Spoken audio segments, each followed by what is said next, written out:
How many of you men or women, Black American men and women, can identify where having a father or a father figure consistently throughout your childhood and throughout your early years and even now, how many of you are able to identify where that would have been beneficial for you and why, and the reason as to why that is why you struggle with a lot of things today? Well, I'm Yuna. I'm back again with another talk, and I'd like to talk about basically just the lack of strong male leadership, in particular fathers. Like a lot of people within the Black community, and this isn't to say that, here I go, just kind of, putting up defenses. But typically, instead of actually listening to these conversations, typically people like to put up these barriers or these walls, and they're immediately ready to just kind of, downcast or kind of give you statistics or talk about another demographic. But I'm specifically talking about within the Black community, the lack of a positive male role model, such as a father. Now, this is, not to get it confused with having males around, right? There's a difference between having men or males around you and having a man around you that has his head on straight.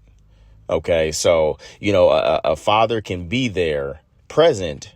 He can be there physically, but he may not be teaching his children what they need to learn. Right. Or if he's having, difficulties with the mom, if the mom and dad are always at each other's necks because, at the end of the day, they don't like each other.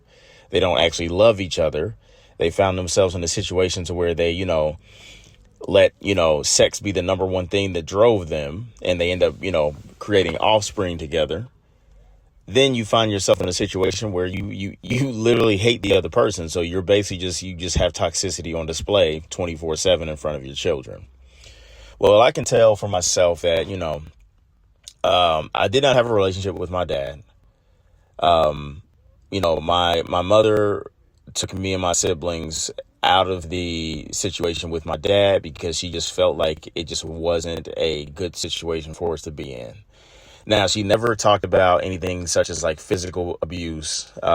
She never said that, he was abusive to us. But she basically said that, my dad would treat her as more of, like an object or, you got to learn the whole idea of you got to learn a woman's place. A man, I'm in charge. I run things. I take care of things, so on and so forth. But I can honestly say she never planted the seeds in our minds to hate our father. She never talked ill about the guy. She never called him out of his name. She really did not talk about him that much unless we were to bring something up and we had questions. And and even to this day with me being an adult, if I go back and ask her questions about, who our father was, she does not speak ill about the guy. She just basically speaks from experience with him and facts. So I don't hate the guy. He did pass, over 10 years ago. I just have bits and pieces, fragments, memories of when I was younger, times that, were fun. But then there were times when, they weren't fun, and there's no memories of, again, him being physical or anything like that. But it would be times where he would be stern or strict with me. And as a kid, that would, scare me or make me nervous, whatever it may be. But I don't really recall it being a situation of fearing for my life or felt like he was putting me in danger. It was more of there was a time when he felt that either I was out of line or he needed me to follow his instructions. So he was being firm with me. OK, so I can tell that without my dad being there or without a consistent male figure being there, I had to essentially figure things out on my own. My mom can only teach me so many things, her perspective, her experiences, and she's a woman, right? So she can teach me things about, how to be a good person and all these concepts and ideas, please and thank yous and 1, 2, 3s and all those things. And she did that. That was great. And then there are also certain aspects that basically had I had a father there to help guide me, there's a lot of pitfalls that I fell into due to ignorance, things that I just did not expect to happen, or things that I did not know would happen, and I just fell right into them. And I can actually honestly say, like, man, had my dad or some male been able to explain to me and teach me on a consistent basis how to prepare myself for certain situations and how to deal with certain situations if I find myself in them, I would have been much better off. So without that consistent father figure, I had to figure things out. Like I said, I filled in the gaps. I filled in the space with what I believed to be the best decision and the best way to basically navigate things. And you throw in, survival mode that I was in. You throw in ignorance. You throw in, lack of knowledge, which is ignorance. But you throw all those things in and you mix them together, and you end up with, potentially not the greatest situation. Now, I can say that I've done pretty well for myself. Like, I had enough common sense and wherewithal, and through my mom's teaching, to keep myself out of trouble. You know, but I still found myself kind of falling into the same pitfalls, or naturally adapting some of the characteristics that my mom had that may not have been the best characteristics. One of the biggest examples is she's a very passive person. She's a very agreeable person.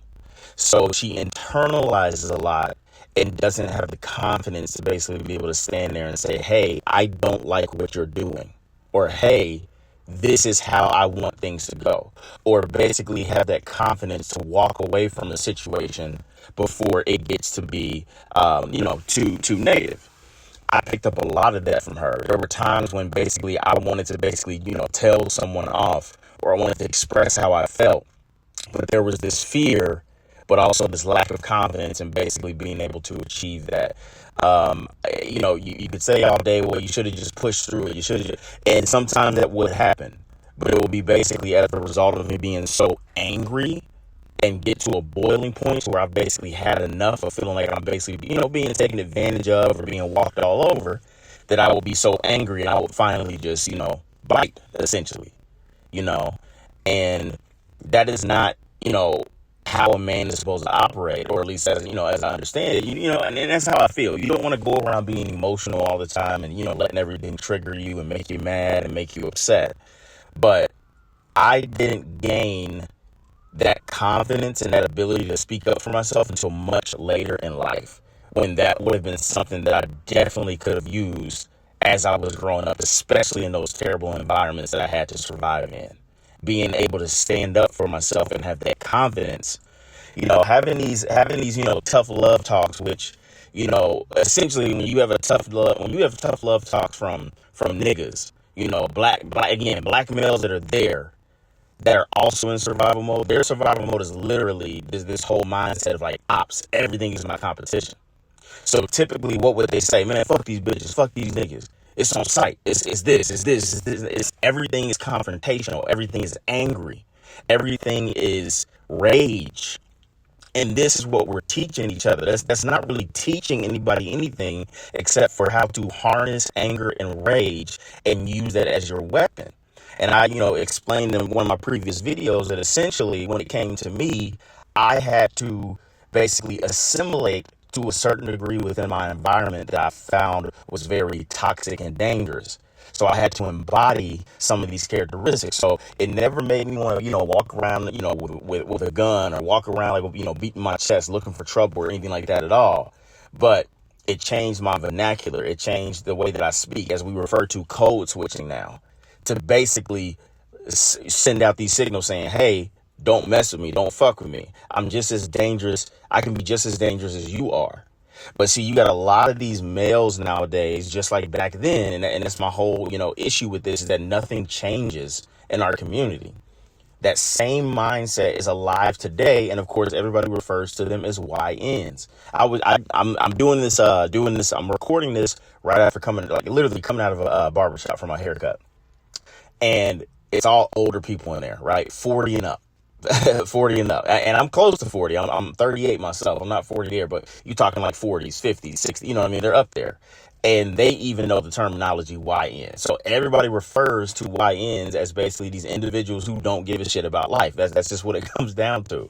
But that same mentality is still alive today. And that's what we're teaching people. So you have a lot of these males and even females too, that walk around with this air of I'm dangerous. I'm dangerous. I got to challenge everything and everybody. Everything that someone says to me, it's a challenge. So I have to reciprocate that energy. I have to give that same energy back. It makes everything so confrontational and on edge. But that's just, one of many examples of how I can tell that in my life, having a dad and that having that around, and if he had his head on straight and if he was able to just instill in me values and help me to build my confidence and be able to deal, with bullies and especially when it came to women, man, I've made so many bad decisions when it comes to my thought process and it comes to dating and women, that it has screwed me over so many times. And I had to learn basically from making that same mistake, or not even mistake. It's a mistake, but then also a bad decision.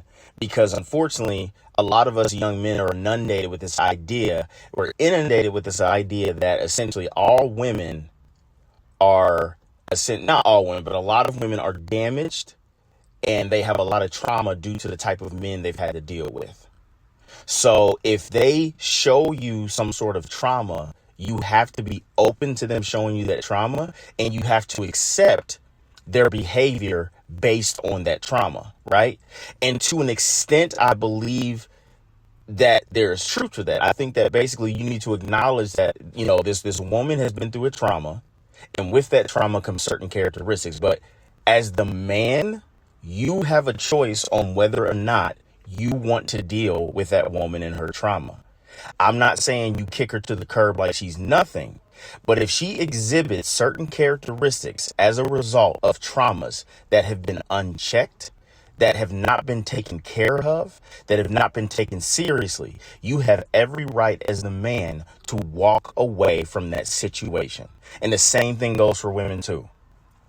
I do not know why we think that we need to put up with people's nonsense as a result of trauma. If they are not actively working on it, if they have not worked on it, and they're just walking around and they're basically they're ultimately just terrible people, we don't have to put up with that, let alone have sex with that person, and let alone go even further and build offspring with that person. Why are we making offspring with individuals who show us that they do not have the ability to be functioning adults and individuals? So with a father being there when it comes to that aspect in women, and and you also add into the fact that a lot of us had Disneyfication, as I call it. Like we were Disneyfied growing up, which is we would get these stories of, Prince Charming and the princess. And the woman was always shown as basically being a damsel in distress, something that we need to go and save and protect, right? Now, I love those stories, okay? But those are typically stories within worlds that are curated to be perfect and pure, right? Good always wins over evil. When you're dealing in the real world, where my father would have come in handy was to basically tell me the truth about how that works. Not in the same way that these niggas did when I was growing up, when it's fuck these bitches, fuck. What I get what they're saying, but it doesn't work that way if you don't completely flesh out what you're saying. You need to reject and not give the time of day to women who do not value themselves. If she does not value herself, she will not value you. She will not value your children. She does not value the life that you are going to try to build together. That's where my dad could have come in. Hey, everything is not a fairy tale. Every woman does not get the benefit of the doubt. Every woman is not some damsel in distress. Every woman is not this princess that needs to be saved. As simple as that. And a father would help a lot of these women be able to identify the type of men that they don't need to give the time of day. Okay, so it goes both ways. But these are just some of the things that, as I think about. These are ongoing, talks that I'm having. What about you guys? Anybody who comes across the video, are there areas in your life, and and it requires honesty. Are there areas in your life that you feel would not be bad, or that you would not have had to have worked as hard at had you had a consistent father figure in your life? Or had your father, for whatever reason, if he was not there, maybe he passed away, maybe he left, maybe your mom left him, who knows? But either way, if you were someone who did not have a consistent male, positive male figure in their life, are there areas you can identify that might have been a lot better, or things might have been easier had you had that? Let me know. I'd love to know in the comments, and if you stuck around, I hope you like, I hope you leave a comment, and I hope you subscribe, and I will talk to you guys soon.